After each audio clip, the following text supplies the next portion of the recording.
We have come to a point in time when the unanswered question is whether R. Kelly's New York and Chicago convictions will be eventually overturned to see the RnB King return to freedom, and back to what he does best, and that's singing. Many people are trying their level best to predict the future and predetermine what will likely happen to R. Kelly, but to those who have been following the case closely, there is indeed hope for freedom soon, and very soon.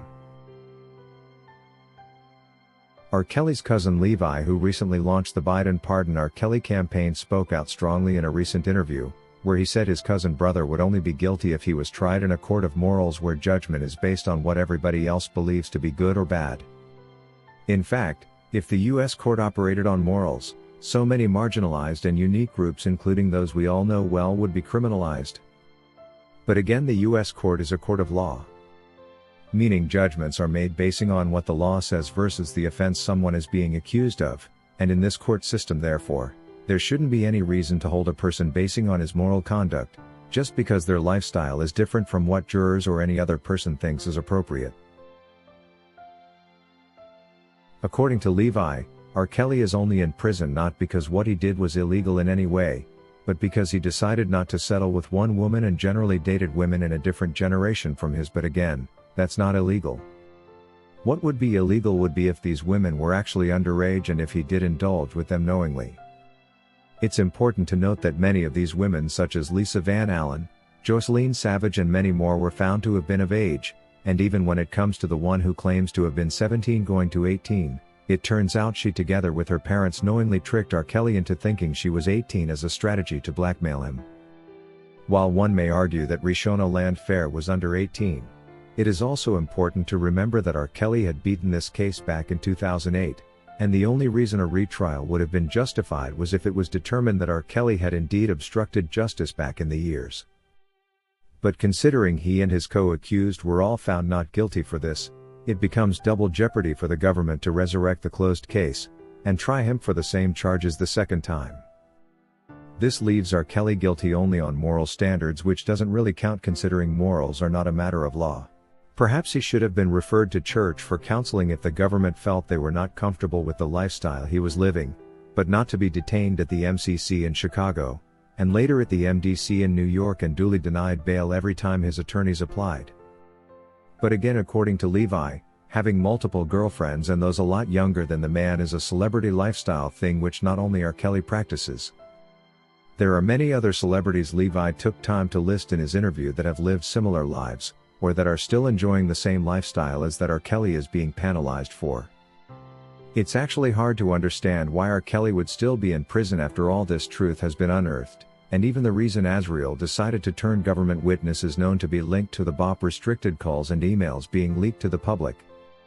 The moment this information was in the hands of the FBI, this offered grounds enough for the entire case against R. Kelly to be dropped and the defendant immediately acquitted.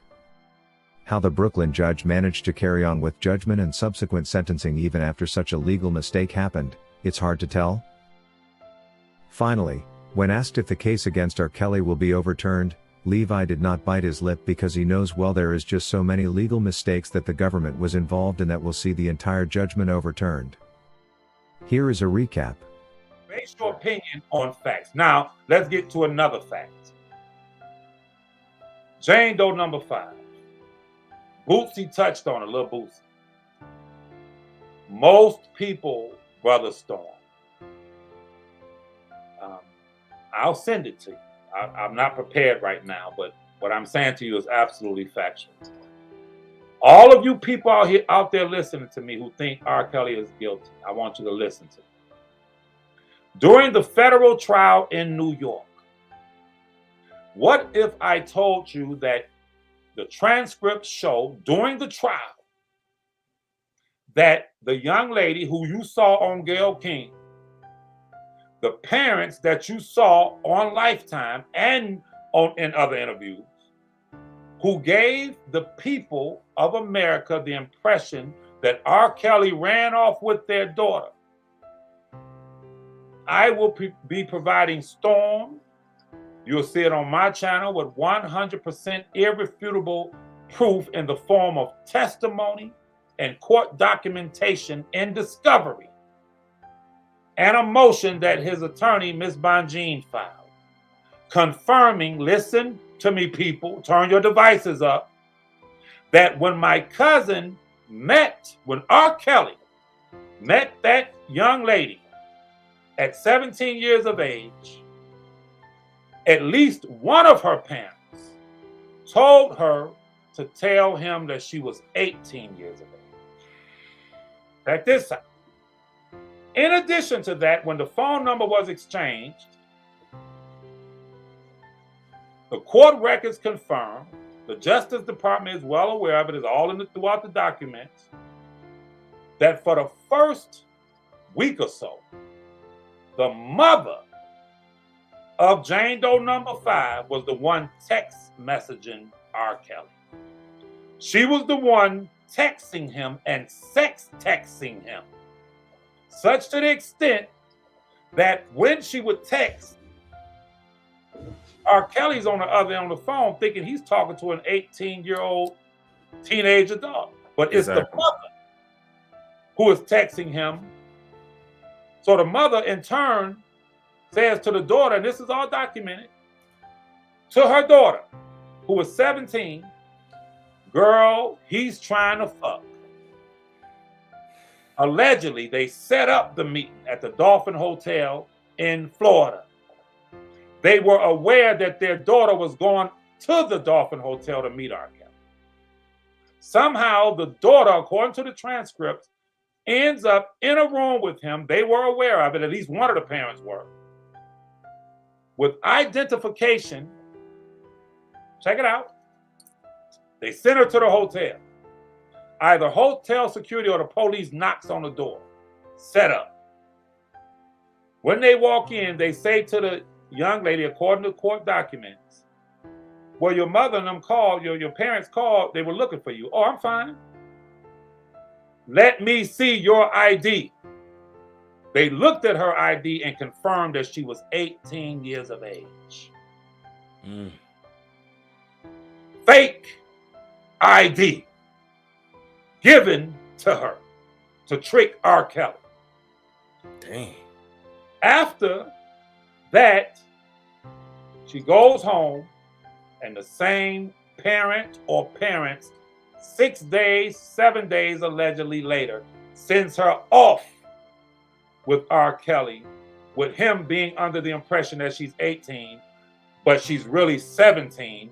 And then, according to court documents, the parents started to ask him for things. Food trucks, money. The mother allegedly says, I want to drive your tour bus. We want a job. We want something from this. So when that young lady told Gayle King that my parents was fine with me being with him until the money stopped or until he wouldn't do nothing for him. And then that was true. You see how that go? That was true. And whether people like R. Kelly or not, come on now. Come on now. We all there's been other people on YouTube to put that out there as well. Yeah. Once the money stopped, everybody had an issue with him. But when he was cashing out on everybody, it was all good. All this was due to the theft and the illegal exposure of his personal BOP records, bro. So when you ask me, are the cases going to be overturned? I believe so. I believe that this is a country of laws, not a country of men. I believe that when you prosecute someone in America, that prosecution should not be predicated on a goddamn reality show. And then once you get that person behind bars, you know that person has no criminal record, never committed a crime on record, and you deny that person bond and hold that American citizen without bail, without bond. Then, while he's being held, kidnapped, without bond, without bail, you then allow someone who is charged with the responsibility of making sure that his emails and private communications are private. They steal them, give them to a blogger who is in close contact with one of the alleged victims or someone that they want to testify against him. And then, from what I was told, allegedly, the father had his own person working at the BOP, allegedly. Mm. Meaning the father, listen, man, it was everything that was done was so illegal, it's unbelievable. But there is something called legal recourse. So to answer your question, without a doubt, I believe that these cases are going to be overturned. I believe that they won't even retry him. And if they choose to retry him, they'll offer him a plea of time served. I believe that. I believe that. Let me ask you this. The last time you spoke with Robert, how was he doing? I spoke with him today. His spirits were high. Okay. I told him I was coming on your show. We had a long conversation, a 15-minute conversation, and his spirits are very high because he can now see the light at the end of the tunnel. I could tell just his spirit where he can see the light at the end of the tunnel, because from day one, he's always believed in justice. He's always believed that he would receive a fair shake. But he sat there for 3 years plus, not knowing what was being done to him. He has a very, very, very illustrious, excellent attorney, Ms. Jennifer Bonjean. And she knows the law, all of the things that have been done. Trust me, she's going to take every legal step to make sure that the Justice Department release R. Kelly. And he's going to be released. And once he's released, and he has time to recoup, well, I speak positivity into the universe. Once he and I, we've discussed this, several calls. I always tease him. And I say, man, when you get out, you're going to do a versus battle. Oh, man. R. Kelly versus everybody. Oh, he going to shut down the internet. He going to shut down the internet. So, yes, he will be home. Trust me. Because the law is the law, brother. You can't break the law to